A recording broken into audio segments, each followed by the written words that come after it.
IKEA isn't just a furniture, it's a family empire. जब दूसरे Swedish shops IKEA के low prices से बेहद अपसेट थे, सप्लायर्स ने IKEA को बॉयकॉट कर दिया. Secret to build a $1 billion legacy business wasn't just innovation, but family values and community roots. A simple table hack became IKEA's $1 billion idea. How does IKEA keep its price so low? इसके जवाब में कुछ smart strategies भी छुपी हैं. You're not gonna believe 8,000 लोगों की population का ये टाउन से लगभग 4500 लोग IKEA के लिए ही काम करते थे.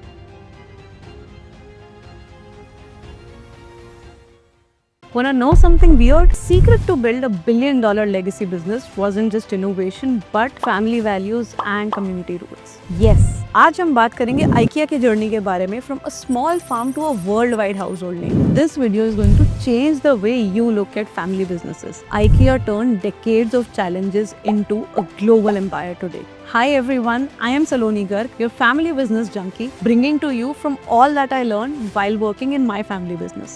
Why did we decide to talk about IKEA? Because it's a household name today, very popular amongst millennials and Gen Zs of India since IKEA came to our country. And to show you what value this household name has, being a family business and the potential to which it has grown today. Founder of IKEA, Ingvar Theodor Kamprad, 1926 में Sweden के rural area में born हुए थे और बचपन से ही उनके अंदर एक एंटरप्रेन्योरियल स्पार्क था. जब वो सिर्फ 5 साल के थे, Ingvar matches, Christmas cards, pens, magazines, seeds sell करते थे. हमेशा नई चीजें ट्राई करते और मार्केट की नीड समझते थे. उनके ये छोटे वेंचर्स एक लर्निंग ग्राउंड बन गया था. कस्टमर साइकोलॉजी, सेल्स और बिजनेस बेसिक्स का रियल वर्ल्ड उनको क्रैश कोर्स मिल गया था. अर्ली एक्सपीरियंसेस ने इंगवार को प्रॉब्लम सॉल्विंग और अपॉर्चुनिटी स्पॉटिंग का माइंडसेट दिया, जो आगे चल के IKEA का फाउंडेशन बन गया. 17 साल की एज में इंगवार कैम्प्रेड ने अपने फादर के दिए हुए कुछ पैसों से एक मेल ऑर्डर बिजनेस स्टार्ट किया. तो कंपनी का नाम रखा IKEA, डिराइव फ्रॉम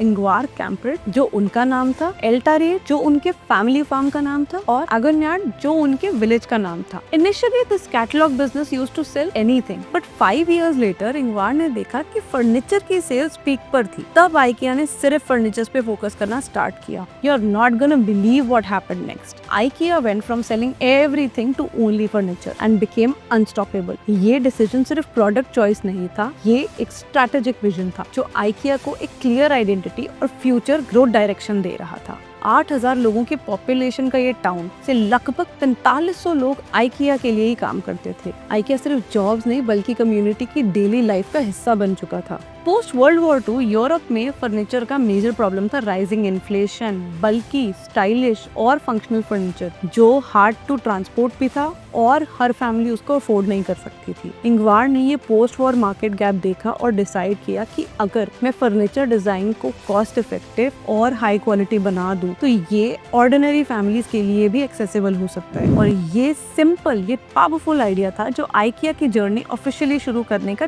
ट्रिगर बना. इंगवार का विजन सिर्फ फर्नीचर सेल करना नहीं था, उनका विजन था अफोर्डेबल क्वालिटी फर्नीचर हर घर तक पहुंचाना और साथ ही फैमिली और कम्युनिटी वैल्यूज को बिजनेस कल्चर का इंटीग्रल पार्ट बनाना. डिसीजंस हमेशा लॉन्ग टर्म इम्पैक्ट और सोशल रिस्पॉन्सिबिलिटी पर बेस्ड थे, ना कि सिर्फ शॉर्ट टर्म प्रॉफिट्स पर. इस अप्रोच ने इंश्योर किया कि IKEA ना सिर्फ एक सक्सेसफुल फैमिली बिजनेस बने बल्कि एक सस्टेनेबल और सोशली रिस्पॉन्सिबल ब्रांड भी होगा. You need to know what I am going to share next. A simple table hack became IKEA's $1 billion idea. जब एक वर्कर ने टेबल के लेग्स रिमूव किए ताकि वो टेबल कस्टमर की कार में फिट हो जाए, इंगवार इंस्टेंटली रियलाइज अगर ये सिस्टमैटिकली इंप्लीमेंट हो जाए तो शिपिंग कॉस्ट कम हो जाएगी, स्टोरेज एफिशिएंट होगा और फर्नीचर स्टॉकेबल बन जाएगा. और यहीं से फ्लैट पैक फर्नीचर का कॉन्सेप्ट आया, एक इनोवेशन जो फर्नीचर इंडस्ट्री में रेवोल्यूशन ले आया. इससे ना सिर्फ फर्नीचर अफोर्डेबल और एक्सेसिबल बनाया गया बल्कि कोरियर कॉस्ट को भी मेजरली रिड्यूस किया, क्योंकि फर्नीचर कॉम्पैक्ट होने से इजीली ट्रांसपोर्ट हो सकता था.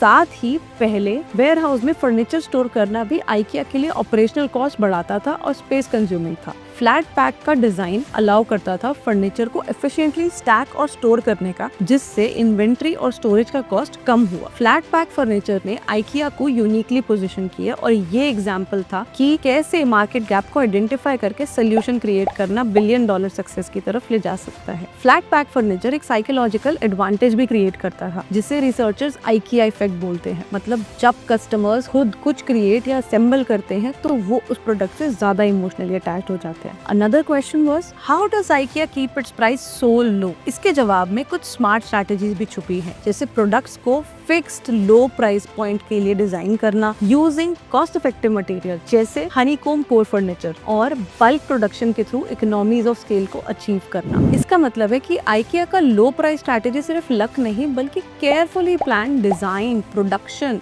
और सप्लाई चेन मैनेजमेंट का रिजल्ट है। अब हर इनोवेशन के साथ चैलेंजेस भी आए। जब दूसरे स्वीडिश शॉप्स आइकिया के लो प्राइसेस से बेहद अपसेट थे, सप्लायर्स ने आइकिया को बॉयकॉट कर दिया, लेकिन इंगवार ने इसे चैलेंज को एम्ब्रेस करते हुए डिसाइड किया कि आइकिया अपना खुद का फर्नीचर डिजाइन करे जिससे यूनिक लुक और कंप्लीट ब्रांड ओनरशिप मिलेगी। इस अप्रोच से आइकिया को मार्केट में एक डिस्टिंक्ट आइडेंटिटी दी और कॉम्पिटिटर्स के कंपैरिजन में एज भी दिया। 1960s में उन्होंने पोलैंड की तरफ रीरूट किया और वहां से सप्लायर्स के साथ काम करना स्टार्ट किया। ये स्टेप प्रोडक्शन को सस्ता बनाने के साथ साथ आइकिया को ग्लोबल सप्लाई चेन का भी डाइवर्सिफाई कर रहा था। आज भी पोलैंड आइकिया की ग्लोबल प्रोडक्शन का 18.3% कंट्रीब्यूट करता है, चाइना के बाद दूसरा सबसे बड़ा सोर्सिंग कंट्री। कैटलॉग का आइडिया सक्सेसफुल रहा और by early 2000s IKEA catalogue had the world's largest print run. हर रिलीज एक इवेंट बन गया था। लोग ईगरली कैटलॉग के नए एडिशंस का वेट करते थे। मार्केटिंग और स्टोर एक्सपीरियंस को भी यूनिक बनाया गया। स्टोर्स वर मेज लाइक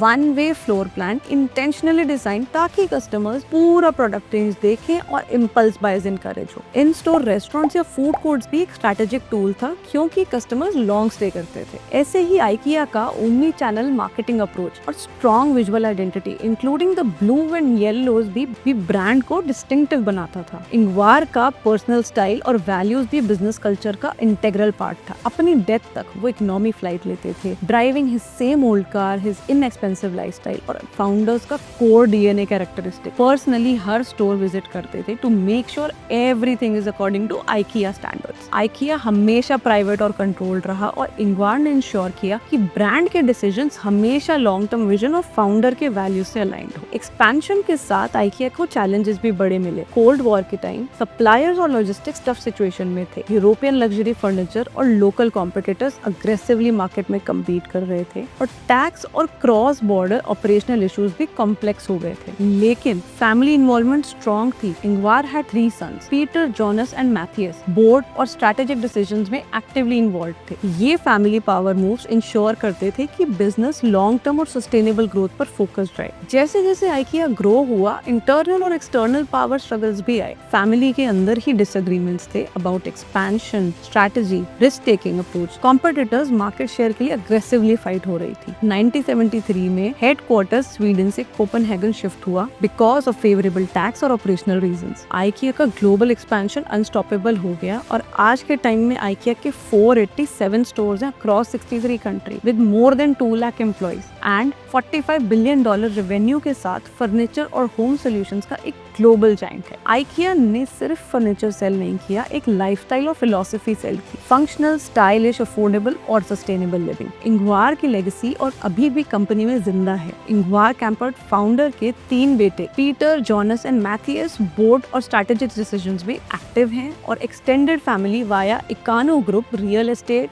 फाइनेंस और रिटेल वेंचर्स मैनेज करते हैं। इंगवार की फ्रूगल लाइफस्टाइल और simple living philosophy company culture का इंटीग्रल पार्ट है और ब्रांड की ग्लोबल आइडेंटिटी का भी कोर है। Apart from this, there are some rumors as well of family dispute over the wealth of IKEA, ownership, second generational transition, and how or if this business will lead to the third generation. The founder Ingvar had created a highly complex company structure for IKEA, and a decent portion of IKEA after the split is operated by several non-profit foundations and holding companies. ऐसा कहा जाता है कि ये complexity in structure was deliberately created with the desire to preserve the IKEA culture and it's long term survival. और शायद यही आज आइकिया के ब्रांड की एग्जिस्टेंस और ग्रोथ का प्रूफ भी है। आइकिया का जर्नी रिमाइंड्स अस कि $1 बिलियन लेगेसी एम्पायर सिर्फ इनोवेशन से नहीं, फैमिली वैल्यूज और कम्युनिटी रूट से बन सकता है। इंगवार कैम्पर्ट ने फर्नीचर इंडस्ट्री का प्रॉब्लम सॉल्व किया और आज ये एम्पायर बिल्ड किया जो जनरेशंस तक ग्रो कर रहा है। उनके कंपनी स्ट्रक्चर से फैमिली इन्वॉल्वमेंट भी है बिजनेस में और कल्चर भी प्रिजर्व्ड है और ब्रांड अब भी स्ट्रॉन्ग, सस्टेनेबल और ग्लोबली रिकॉग्नाइज्ड है। IKEA isn't just a furniture, it's a family empire। अगर आपको ये स्टोरी पसंद आई हो तो लाइक और सब्सक्राइब जरूर करें और कमेंट्स में बताओ कि कौन से ऐसे फैमिली बिजनेस जर्नीज के बारे में आप नेक्स्ट जानना चाहते हो।